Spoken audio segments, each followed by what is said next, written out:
Hi, good evening. Thank you everyone for joining us here this evening to celebrate the Stillwater Public Library Foundation at our virtual Pi Day event.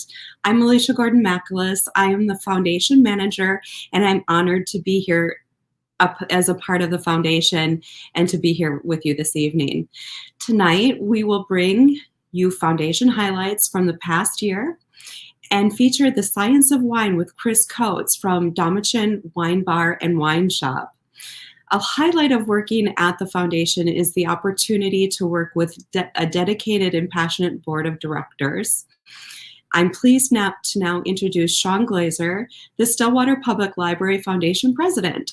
He is Vice President, Bank Services Director at First State Bank and Trust, and he is a resident of Stillwater and a very active member of his the community where he lives with his wife and children. Welcome, Sean. Hi, Alicia. Thank you so much. I appreciate you kicking us off here.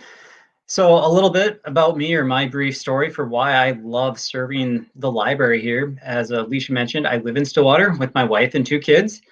And growing up, I was taken to the library regularly by my mom, and I'm very thankful for that. And I love taking my kids to the library. We get to browse the books, pick out all sorts of different fun stories. We bring them home, we get to read. And reading with your kids is really something magical. So I'm very fortunate to be helping out the library through the foundation. And the library gives so much back to me, I think, just by the amount of resources that we have there. So that's why I got involved. And I think it's really important that somebody's willing to lead the foundation as president, and I am currently doing that.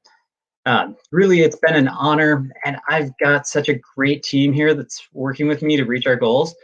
I would like to thank the entire board really for helping out of the foundation. Next slide here. So as you can see, here's the leadership side of things. So I'm the president. We've got Summer as vice president, Dustin as treasurer, and Paige as secretary.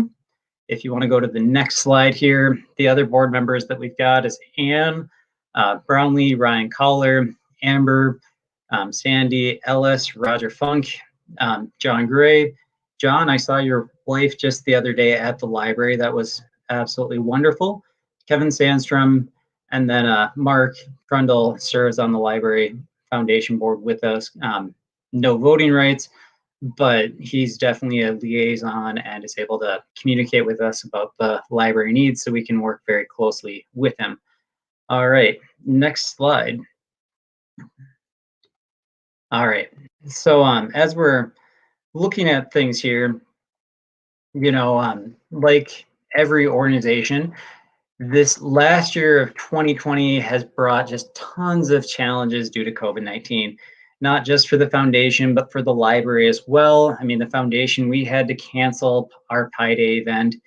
And then sadly, I know many of you love Light a Spark like I do, and we had to cancel that without any fireworks, not able to get together. The community safety is so important to us though. But we really love the community, and we rely on the community for most of our funding. Now, we had the great honor of Rich Summer reaching out to us with the offer to host For the Love of the Library, which was our first virtual event. It was an incredible gift and opportunity for the foundation. Rich dedicated so much of his time to help bring the event to life. We were just overwhelmed with the support and contributions from everybody. And really, we had the opportunity to learn a lot this last year as we switched gears from a live event to a virtual event, and then moving forward with all of our general work of meeting in person and live meetings to virtual meetings. So there was lots of stuff that we ended up learning last year. Now, the foundation really got its launch back in January of 2008, if I can speak correctly. That's always good. Under the leadership of Dick Hulsman. For those of you that may know Dick Hulsman, he is such a wonderful man, or was such a wonderful man, and just had completed the expansion of the library and to meet the growing needs of our community. So over the years, because of donor support, the foundation has been able to provide over 900,000 to the Stillwater Public Library to enhance materials, programs, services of the library, which really we couldn't do this without your help and your support of our donors. So thank you so very much for that.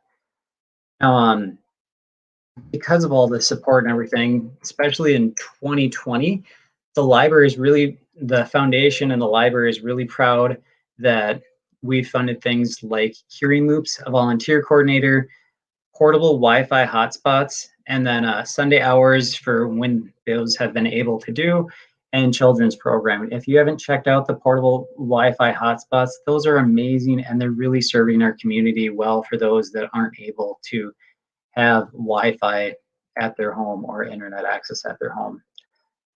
So I'm definitely proud and happy that the foundation was able to help the library bring that to life. More recently, the board has voted to expand our support by adding preservation of the historic building and grounds to our bylaws, which allows us to help maintain the integrity of the historic building, keeping it safe for the community and continue to seek the legacy of learning and education that Andrew Carnegie started with his gift of $27,500 so many years ago.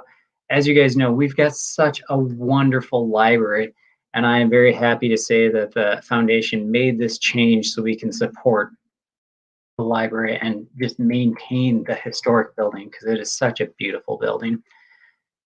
So we're really proud about the impact that the foundation has made, but clearly we cannot do it alone.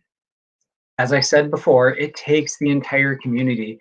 The library is largely funded by the city of Stillwater, but it also relies on additional support by the foundation, its donors, the community volunteers, and board members. We also appreciate the support of the Friends of the Stillwater Public Library. That organization holds 2 annual book sales a year just to benefit the library. I mean, how fortunate are we to have an organization besides the foundation that says, you know what, we love our library, we want to show that support. So as you're kind of looking at the screen, we got some finances on there. And, this last year was a little over 12,000 just for materials. And I apologize because I got to check my notes. It's easier to look at paper notes instead of what's on the screen here for that. 18,000 programming. The programming looks a little different. There's been a lot of virtual stuff that the foundation has been able to support the library to do. Instead of having the programs in person, there's been more stuff virtually. But thankfully, the library still wants to hold wonderful education programs for our community. Of course, there was a little over 23,000 for building improvements and restoration. That's been huge. And as I mentioned, the portable hotspots. So that is also that's actually a 5-year commitment that the foundation did there. So just a little bit about that for the finances. I thoroughly look forward to seeing the foundation grow. If you want to go to the next slide, sorry, I forgot about that. But we're looking at seeing the foundation grow and throwing or having more support for the library and really keeping our library and our local community such a world-class library, hub for education and learning. So with that, I would like to turn it over here to the video. Or Summer, I'm sorry. Summer, welcome. Thank you.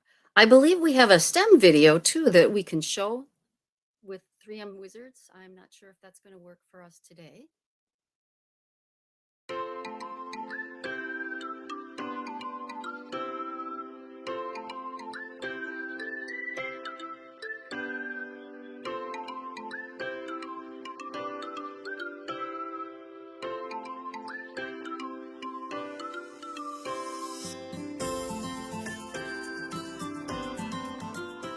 Stillwater Library today doing a dinosaur workshop for spring break, and I'm really excited to be out here because I really love bringing science to the kids. It's really important to get them excited about it, and I've been doing this for 7 years now, and I do it because the kids really need to have an example of being excited about science. And so things like this at a library are huge because you get to meet the kids where they are, and I'm really glad to be here for that.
Watching something carefully, listening really carefully, right? Where maybe you can hear where the ball lands or when it lands.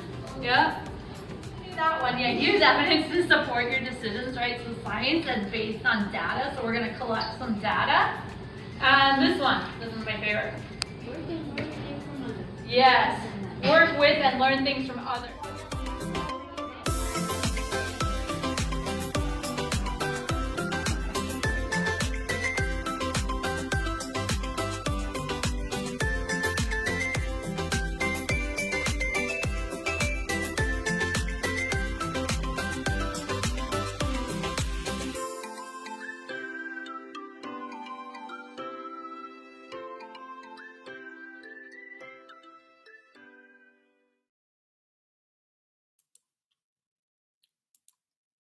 Wow. Aren't the 3M Wizards an amazing example of the programming for STEM that's available at the Stillwater Public Library? Good afternoon. I'm Summer Seidenkrantz, Chair of the Events and Marketing Committee, and we're glad you're here with us today. We are so thankful for our generous corporate and individual donors who allow us to support the library's programming, especially for children and young adults. The foundation has traditionally held 3 events each year, with the first being a donor thank you, which is our new Pi Day event today. Moving forward, we plan to celebrate everything STEM, STEAM, and perhaps actual pie. You can pick your favorite flavor, and especially you during this event. Light a Spark, our signature event each July 4th on the Johnson Terrace, is again in question this year due to COVID-19. But please stay tuned. We're closely paying attention to official restrictions and will again host this fun evening if we are able. If we don't fear it, it'll be back next year. Lastly, for the love of the library, our big fall event each year offers a variety of entertaining and learning opportunities. As Sean mentioned earlier, we were absolutely thrilled to have around 300 of you join us last November for our very first virtual event. And please stay tuned to our social media to learn more about the exciting event we are planning for later this year. We welcome your input, comments, and especially appreciate your presence at our events. Your patronage, contributions, and love for the Stillwater Public Library help us make this a world-class library. And now, I'd like to introduce Chris Coates from my favorite wine bar in Stillwater, with its wonderful ambiance and equally outstanding wines and menu. Chris worked in public media and broadcasting for 26 years, all the while nurturing a love for food and wine. He was the owner of Stillwater's The Wedge and Wheel for 5 years and is currently focused on wine and wine education. Chris is the ideal person to lead us on a lively journey through the world of wine. Welcome, Chris. Thank you, Summer, and it's just it's a blessing to be involved with this process. Like Sean said, I grew up in my small town in Nebraska with a great public library system, and I was the kid who would hop on his bike and ride across town on those summer days just so I could bring new books home. And so I just can't speak enough to the value of keeping a library going, even in this digital age. You know, the libraries continue to evolve, and Stillwater is just so very fortunate to have such a great show of support. And at the restaurant and at the wine shop, we're just down the street. And so it's very, very important for us. And what a lot of people will say is a tourism town like Stillwater, that we really feel like we're part of the local fabric in the community. At the Wedge and Wheel, and now in my current role, education is a big part of what we do. In fact, we're going to continue to invest in how we can kind of carry the wine education part along with being a restaurant and a wine bar and a wine shop, because it's just very important to the owners and to myself and to others to be more than a restaurant. And so we're going to take some time today just to kind of quickly go through some of the myths and the truths, the most common things that I hear, that we hear at the restaurant or on the job when working with wine. So we're going to do a little quick uncorking of some wines and truths. So I want to start with a quick truth first. And that's a kind of an obvious one. That is, how do you say the name of the restaurant? I've already heard it a couple of different ways today, and it's a very common question. I gave my friends and owners a hard time about kind of getting control over the name of the restaurant many, many years ago. And it's been said about every way you can possibly imagine. So how do you say that funny looking word with a little mark over the C? So some of the common things that we've heard are, is it Damascene? That's probably the most common. I often hear a lot, is it Damascene? Because they see that little schwa and you think that must be it. Or is it Damachin, which is the one that, if you don't know, I probably hear the least. Well, the answer is the last one. It's Damachin, like the chin on your face. It's actually a Serbian word. It has a connection to one of the owners, the proprietors of Damachin. And if you know, we're all good library fans. We know our words and our vocabulary. If you think of the word domicile, you can kind of get the sense of where Damachin might come from. But in Serbia, it means kind of the host or the head of the household. And in the restaurant sense, it always just sort of means you're kind of always welcome in our home. So from now on, you can tell all your friends, you can correct them over a glass of wine for dinner next week, that it's Damachin and not Damascene. Anyway, let's get some serious stuff going on with wine right now. First, a disclaimer. Everything that I'm about to tell you today is absolutely true. And it's also mostly false, because you're gonna find out there's a lot of subjectivity that goes on with a lot of these things, but we're gonna try and sort some of that out for you today.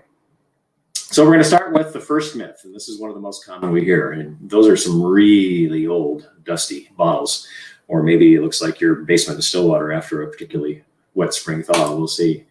But the number one myth is that all wine gets better with age. And just like this poor guy who probably could have used a little more wine to help his preservation, the answer is generally no. But you know, some wines do get better with age. Age does certainly matter. And it's also true, and probably more true, and this is just an economic reality, that every year, more and more, really most wines are made to be drunk right off the store shelf, or fresh, as they might say. But you got to keep in mind too that, you know, wine has already been aging by the time you get it. It's not harvested in September, put into the bottle in October, and then handed right out to you. It probably sits at the winemaker for 6 months, 8 months, 12 months, several years. It all just kind of depends. So wine has already been aging in proper conditions before that bottle ever gets into your hands.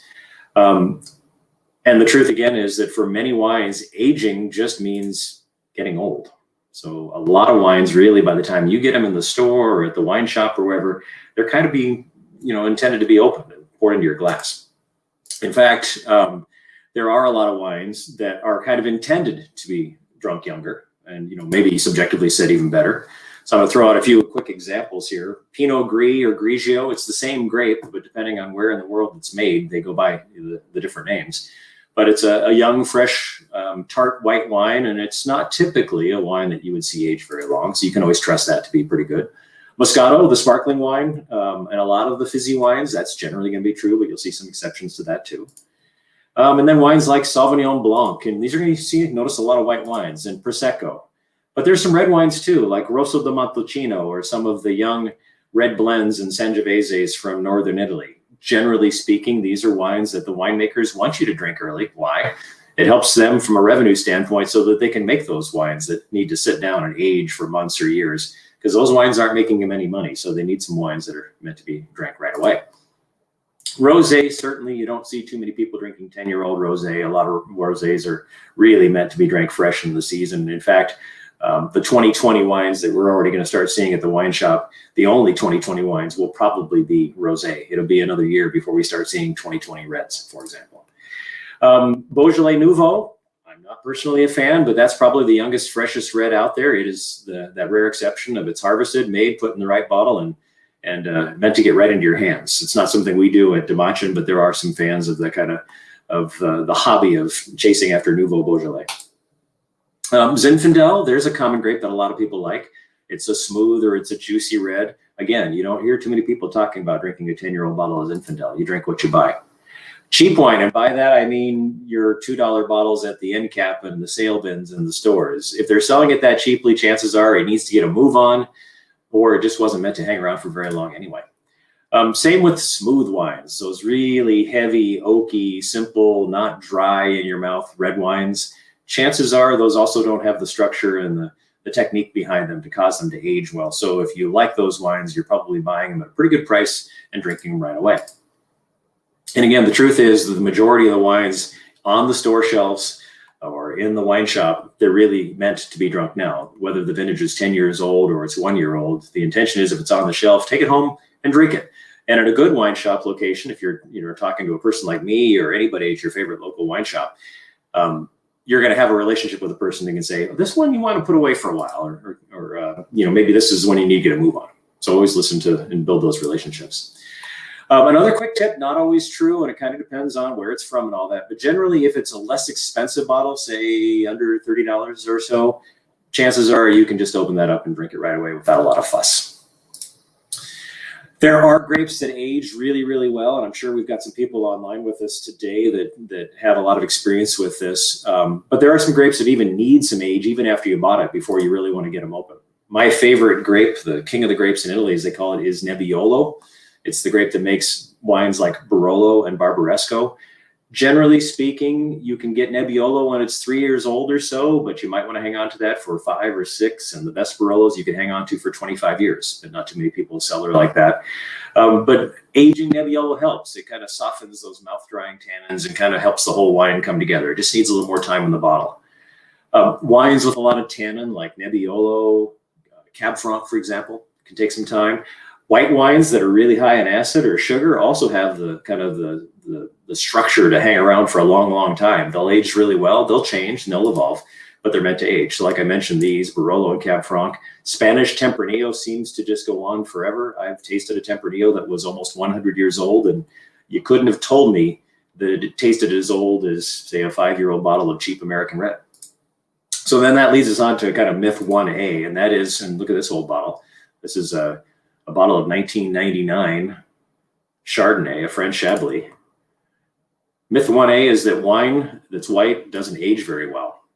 Well, many actually do. And actually, for the last couple of years, I've been all about drinking wines that are technically past their prime, and they're delicious, or at least they're just really interesting. But I'm a wine geek, and I'm sure many of us online today are too. A few examples, like the sweeter, the off-dry to sweet Rieslings, they literally can age for decades, and as they evolve, they start tasting like a real petrol quality. They change, they evolve. I'll drink any day a 15-year-old Riesling before I'll drink more fresh ones. It's just my kind of my personal taste. Fortified dessert wines, those with a lot of sugar in them, a lot of residual sugar, they can sit down for many, many decades. You'll find French Sauternes that ages out for 40, 50, 60, 70 years. Of course, they're very expensive and they're hard to find, but point is, there's a white wine that can take a lot of age. Again, wines that are high in acidity. Acidity is like to wine like salt in food. It's a protective. It keeps it going for a long, long time. Some examples of wines that you'll find, doesn't mean you have to age them, but that they can age well, are good French Chenin Blanc or Chardonnay, Viognier, white Bordeaux, which are made up of Sauvignon Blanc or Semillon. All can take a lot of age, and they become more interesting and more characterful when they do. I mentioned earlier that sparkling wines, generally drink them fresh. Vintage champagnes, we've all, watched Sean Connery as James Bond, extolling his knowledge of old vintages of champagne and knowing whether that one is ready to drink now or not. But it's true that champagne that is vintage champagne, meaning it's got a year that it was made on the bottle, some of those can age for a very, very long time. They deepen in color and texture, and they get really nutty tasting, and I just think they're fascinating. There are a lot of fun Spanish whites too that age really well, and that's kind of an obscure area. But again, come back to your wine shop and say, I'm interested in trying something. Just know that generally speaking, what you're going to find on a store shelf is not going to be a 25-year-old Spanish Cadella. You're probably not going to find that anywhere. But if you're lucky to run across one, you should try it. My wife and I were in Italy just not that long before COVID, and we were eating in a restaurant in Venice as an example, and they actually had a whole section on the list of old white wine, and they had Pinot Grigio on the list that was translated out to be wine for the adventuresome. And just looking at it and tasting it, could never tell you it was Pinot Grigio, but it was drinkable. So, sometimes if you're not sure about a wine and you don't want to throw it away, throw it in the back of your fridge, cellar, whatever, come back to it in a few years and just see what has changed to. It might rot, it might be kind of fun. Myth number 2, she's had a bad night. I think there were some people at Demachin last night that probably feel this way this morning, in fact. The thing that I hear all the time in the restaurant and the wine shop is, do you have any wines that don't have any sulfites in them? Because sulfites give me headaches. And that's absolutely not the truth, unless you're in a tiny little percentage of the public. I'll talk about that in just a second. This guy had a rough night too, it looks like. For 95% of us, sulfites are not the problem in wine. And given the frequency with which I hear that question, chances are sulfites are not your problem either. So let's talk about sulfites just quickly. Every wine contains sulfites. It's natural. It's just part of the process. It's a product of the fermentation. That is changing the sugar in the wines into alcohol. Without sulfites, wines cannot age at all. They'll rot away. It's a necessary natural preservative. Some wines will rot in the bottle within a few weeks, a few months, a year. The Romans knew this a long time ago. They had processes for kind of making sure there was just a little bit of sulfite in the bottle or something similar to help the wine hang around for a while. There are winemakers that have to add a tiny, tiny little bit of sulfites, and we're talking, 10 parts, 15 parts per million into the bottle, but generally not your cause of the headache. So many of you online that know me know that I was heavily into cheese for a long, long time. Aged cheese, like good Parmigiano, actually can contain 10 times or more sulfites than a bottle of wine. And you might ask yourself, do you get a headache from that wine, but then you chow on a piece of cheese and you get cheese headaches? I'm guessing the answer is likely no. Again, sulfites do occur naturally in wine, but they're also added as a preservative and also occur naturally in a lot of other very common things, like dried fruit. Dried apricots are one of the highest sources of sulfites. They occur in pickles, both naturally and as additives, analgesics, other medications, scallops. A plate full of broccoli will have an awful lot of sulfite in it, more than you're ever going to get in a glass of wine.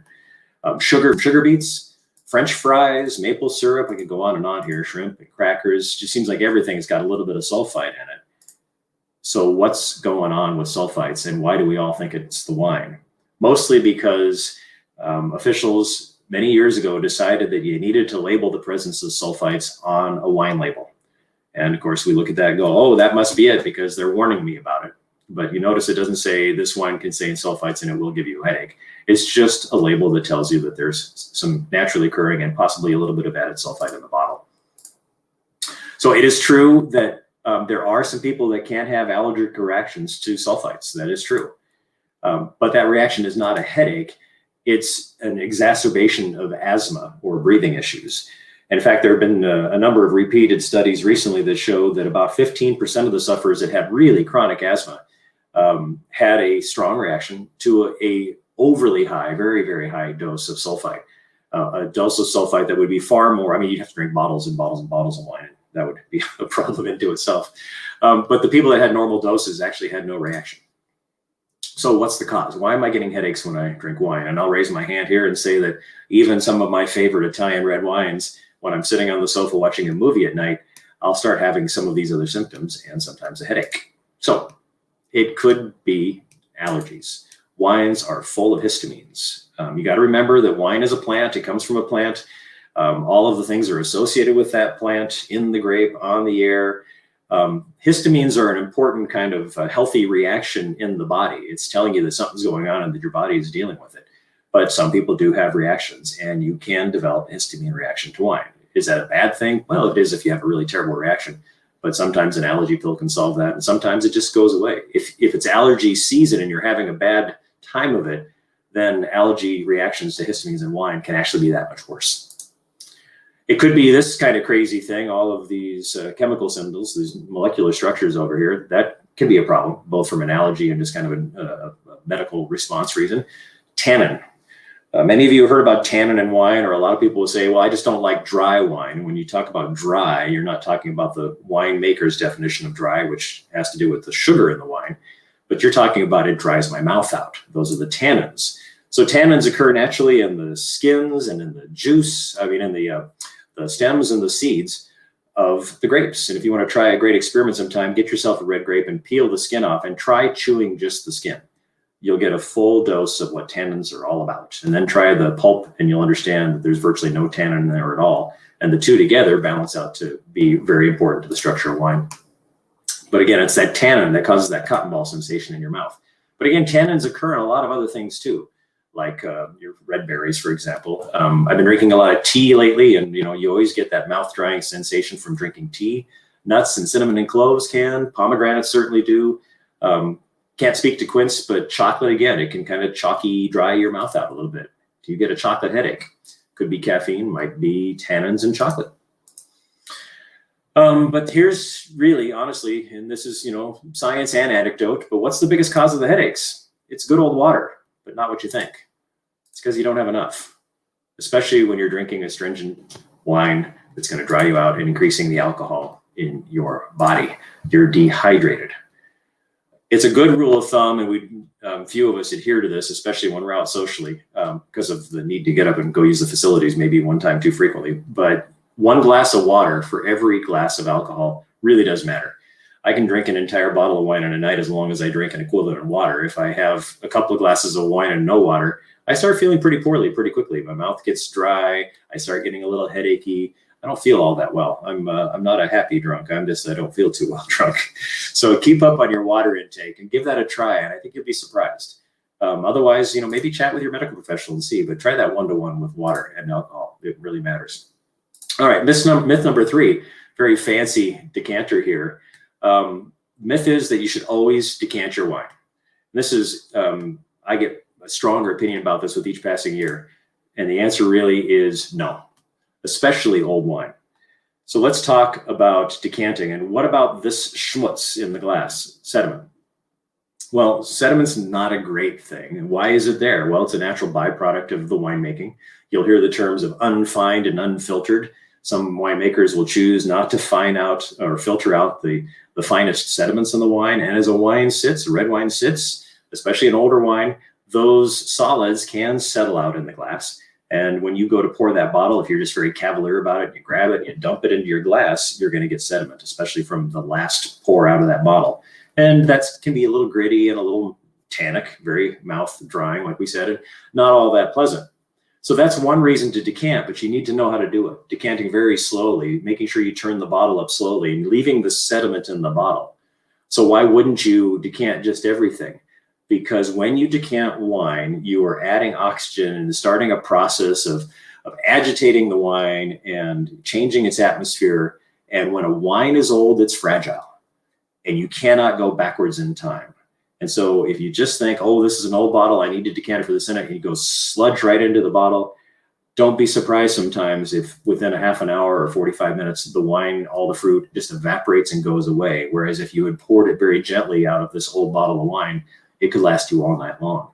Because if you over agitate a delicate wine, it's going to break apart and kind of the fruit will go to the heavens, as they say. And so rethink that process about decanting. But there are good reasons to decant. Young wines, like I said, most wine on the store shelf now is meant to be drank. If you're drinking big, heavy, young cabs from Napa or a 3-year-old Nebbiolo from Italy, it probably needs a little bit of air. It needs some agitation to get going. And so I always suggest before you just reach for the decanter, pour a little bit in the glass, give it some time, 15 minutes, see what you think about it. Is it really tight? Is it something like, oh, I had this yesterday and it was better? And then go ahead and decant it, give it a try. But once you've done that, you can't go backwards.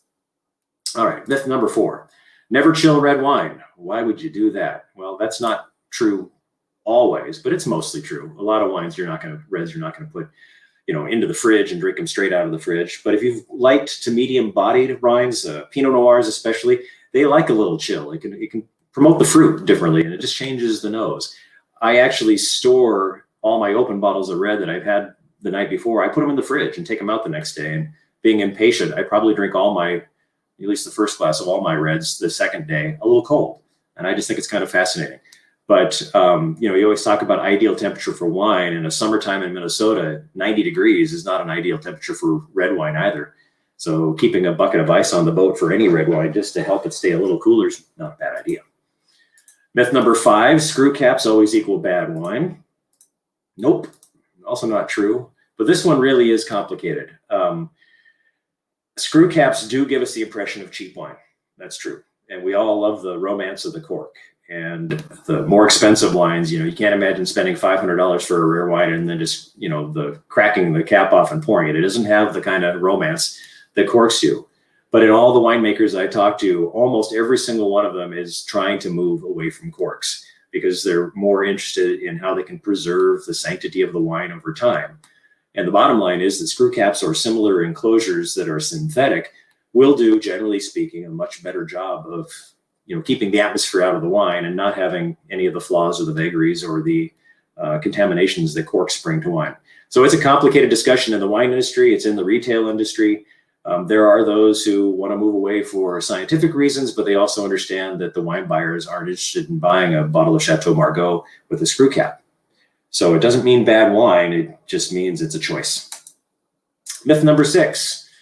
I've never burned a wad of hundreds, not yet anyway, but it kind of goes along hand in hand with that price point I was just saying about expensive wine. The more expensive, the better. That's a complicated subject too, and it's generally not a truth. It's a very subjective thing. We've probably all read, or you can Google and find a lot of studies that blind tasted a bunch of wine experts, and lo and behold, they picked the $10 bottle as being the best one. Didn't mean that the $1,000 bottle was bad. It's just that in that moment in time and their own subjective palates and everything, they liked what was in the $10 bottle better. Generally speaking, when you pay a lot for wine, you're paying for rarity, for scarcity, for how long that bottle sat down and aged, and all of the time and money and expense that goes along with that.